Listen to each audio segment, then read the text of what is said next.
Primeiro, o que seria teta e alfa e como você faz para acessar o teta e o alfa?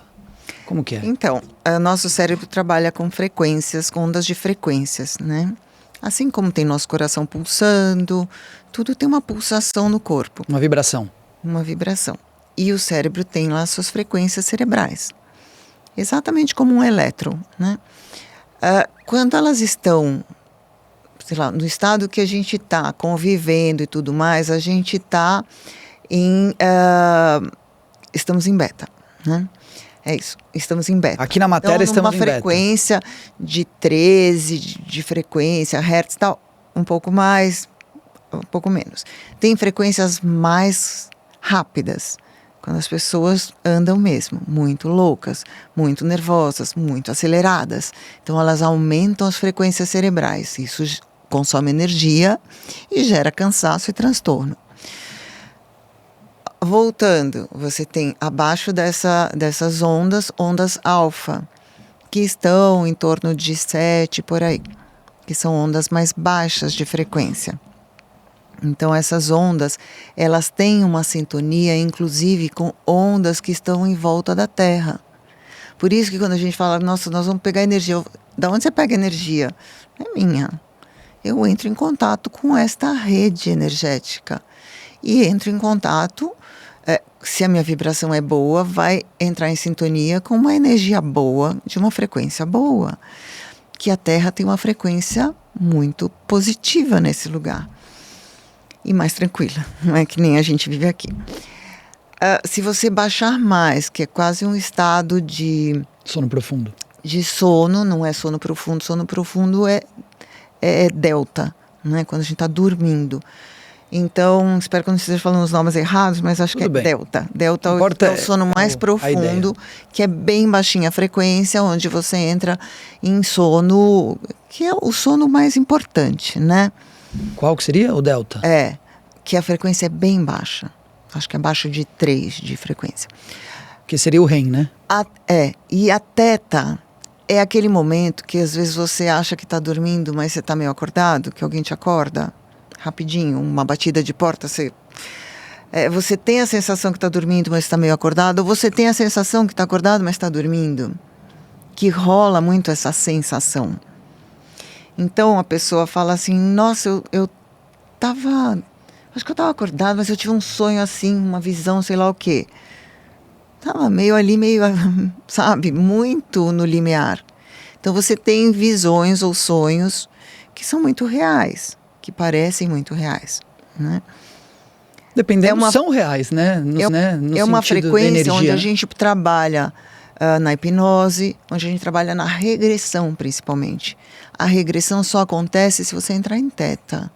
De verdade, a experiência que eu tenho é quando as pessoas entram em teta, que elas conseguem acessar informações da mente em outros tempos. Então, ali é uma viagem rápida que você faz sobre as informações que você tem na sua mente. O alfa, ele é um pouco mais, ele é relaxamento, mas você pode estar em alfa ali, conversando com as pessoas e estar mais em alfa. Alfa seria a meditação. É um estado bem tranquilo, é um estado de meditação, é um estado que também se trabalha para coisas que a gente deseja realizar, mas ele é um estado um pouco mais, tem uma frequência um pouquinho mais alta, né? Então, o estado mais fácil de se alcançar. Como é que a gente transita nisso? Exercício, meditação. Mas meditação me parece mais pro alfa, pro teta. Como que funciona? Tem gente que vai muito rápido pro teta sem perceber. E pessoas bem agitadas, eu tive essa experiência. Eu tive uma menina, né? Uma paciente, assim, muito divertida. Ela é extremamente agitada, assim, doidona, sabe? Aquela que corre na rua, fala pra caramba, pilhadíssima, né? E aí, a gente tratando, teve um problema e tal, chegamos à conclusão que valia a pena tentar uma regressão. Mas ela fala assim, imagina se eu vou regredir, eu não vou regredir, porque eu sou muito agitada, como é que eu vou relaxar?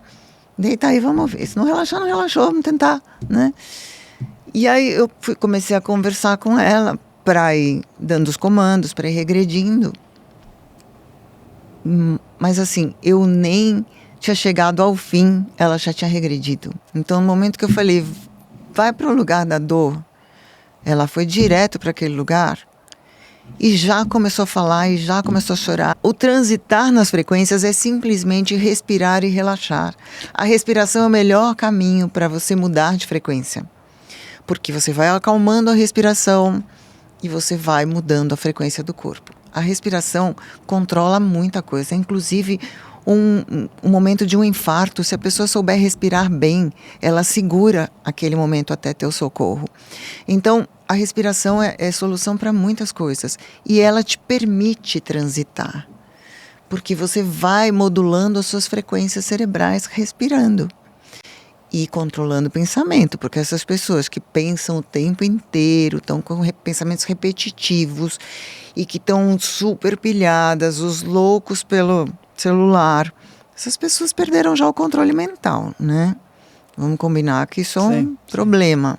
É um outro problema da humanidade. Elas são dominadas por frequências que elas não controlam. Então, é muito mais difícil controlar e ajustar o cérebro dessas pessoas.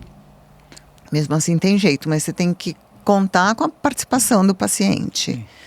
Hoje eu peço ao paciente que, olha, para sua próxima sessão, você veja o celular pela metade, não ponha fone de ouvido, não use o reloginho, não um monte de coisa que mexe nas suas ondas.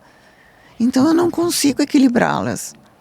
Porque o que eu faço aqui, saiu daqui, você coloca um monte de aparelho e desequilibra tudo de novo. Ah, mas você não usa o celular? Uso, mas o que eu preciso, depois eu ponho ele longe de mim. Porque senão ele me perturba.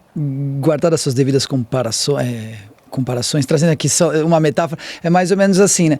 Existe uma casa que tem uma porta, você abre aquela porta e consegue entrar naquela casa, aquela porta aquele lugar que é revestido de concreto, né? Você não vai conseguir passar por um monte de concreto, você precisa de uma maçaneta, abrir um lugar, né? Se não tem aquela porta ali, como você vai entrar, né? Que na psicologia se chama ego.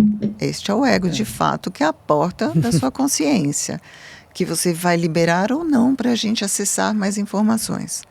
Isso acontece na regressão. E o Sol, entrando ainda, eu sou às vezes chato, tá? na questão do Theta, porque eu confesso que eu tenho uma dificuldade.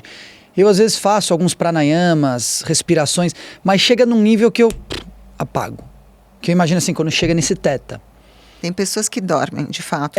Eu até tento fazer muitas vezes sentado, porque se eu tô deitado, fui.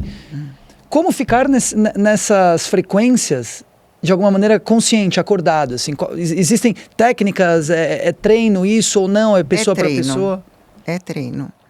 É preciso treinar essas mudanças, é preciso treinar o relaxamento, treinar não pensar em coisas. Ah, mas eu não consigo não pensar, esvaziar a mente, como todo mundo fala. Então tá bom, então foca em um pensamento bom, bem tranquilo. Então eu ajudo as pessoas dessa forma. Pensa que você está boiando numa piscina à noite. Isso é tranquilo para você? Tem gente que tem medo de água, então não. Mas se não, é tranquilo. Sabe aquela sensação quando você está boiando, que você está com o ouvido dentro d'água e fica aquela... né? Aquilo é calmante. Aquilo te traz para esse lugar. Então, agora eu vou pensar nos problemas que eu tive hoje, não vai entrar em Theta nunca. Se parar de pensar, então pensa numa coisa muito boa. Pensa que você está passeando num jardim, numa floresta, encantada. Aí você pode criar fantasia, mas tem que ser fantasia tranquila, né? Não adianta com um monte de bichos correndo, né? Aí não adianta, né? Tudo é tranquilo. Existem músicas que ajudam nisso. Não é só respiração, essas frequências binaurais, essas coisas que usam também. São frequências que ajudam. Cada um tem uma experiência. Tem paciente que não aguenta a música ou uma frequência. Ele se incomoda, ele quer o silêncio. Tem gente que relaxa de qualquer jeito. Então, eu preciso também sentir o paciente para ver como é que eu trago ele para esse lugar. Falar calmo, falar baixo, falar... Então, ouvir a voz de alguém falando assim com você. Então, existem hoje meditações que você pode ouvir alguém conduzindo. E falar de um jeito que seja calmante, né? Então você vai chegar lá. Quando você sabe que você está lá, sabe aqueles tremores que a gente tem? Tipo, espasmos? Espasmos. né? Que você está dormindo, de repente você acha que você saiu do corpo, assim, você volta, né? Parece que a perna levantou e voltou. Está em teta. Aquilo é uma prova de que você está em teta. Nem tão lá para baixo que você nem consegue mais controlar a perna. Tipo, tô trocando ideia com você e, tipo, dou uma mexidinha em alguma coisa, assim. É um indicativo. É um indicativo. Para eu trabalhar numa regressão, por exemplo, eu fico observando o corpo. Eu fico observando o corpo dar sinais, porque ele dá vários sinais. Pequenos espasmos, descontrole labial, né? Algumas coisas assim, os olhos tremem. Então, é aí que você percebe que já não está no controle. Então, você está deixando fluir. Está deixando a sua mente falar. E você consegue visualizar, vamos dizer, sei lá, a aura da pessoa, as cores, assim, o campo energético, você consegue ver isso nas pessoas? Isso quando você também está nessa frequência, né? Ou não? Olha...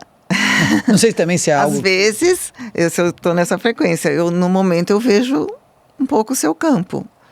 Então, ele tem uma pequena luz, uma diferença de cor diante do resto. Porque a gente está nesse assunto e eu já estou nesse campo. Mas é preciso ter um fundo liso, é preciso ter algum momento assim. Não é uma coisa espontânea, todo mundo vê, claro, qualquer hora, né? Mas no entanto que a minha sala é bem clarinha, sem muita informação, tudo que facilita eu enxergar. Então, você precisa estar nesse nível mental mais tranquilo, tem uma série... Sempre nisso. Quando a gente recebe algum tipo de tratamento energético, é muito importante saber dessa pessoa, o quanto ela consegue se aprofundar no controle mental. Né? O quanto ela consegue... Ou no descontrole, né? No sentido de deixar... Tem muita mentira, né? E na mentira tem uma resposta mentirosa também. Então, é muito delicado mesmo. Eu mesmo temo por isso, sabe? Eu acho que hoje, entendendo que todo mundo troca energia, todo lugar, a gente está aqui, a gente troca energia, você entra numa sala com um monte de gente, troca energia, você vai cortar o seu cabelo. Imagina no metrô, no busão? Nossa! Quanta energia você não troca? E aquilo pasteuriza, né? Faz uma média, fica todo mundo mais ou menos ali. Sobe para beta, isso aí é lá para qual? É como você tá super calmo, de repente te colocam dentro de uma rave. Em pouco tempo, se você sobreviver e ficar lá, você vai estar agitado. Seu corpo inteiro vai estar agitado. Por quê? Porque não tem como não ficar. A frequência do local é aquela. Então você vai agitar. E eu já estou experienciando isso, porque só de estar aqui com você conversando, eu já estou... entrando aqui na vibração que a Sol está me transmitindo. E olha que eu estou até... Né? Mas é isso que acontece. Então, pensa, onde você corta o cabelo, quem fica ali 15 minutos com a mão na sua cabeça, tem que ser uma pessoa legal, que te deseja o bem. Sabe, a gente nos preocupa com uma série de coisas que estão no nosso dia a dia. E sutis e pequenas no sentido do tempo, né? Mas não no sentido da energia, né? Porque não existe tempo e espaço. Eu não gosto, por exemplo, quando as pessoas passam a mão na cabeça das crianças, porque criança tem esse chakra muito aberto. Eles ainda não têm filtros, então eles estão abertos a tudo. E isso é muito perigoso. E aí vem aquela pessoa do além, ai, que bonitinho, fala, ai, não. Mas assim, é compreensível no sentido da ignorância. Só que já é menos compreensível no sentido do conhecimento. Tem o conhecimento e ainda faz isso. Às vezes a ignorância é uma bênção.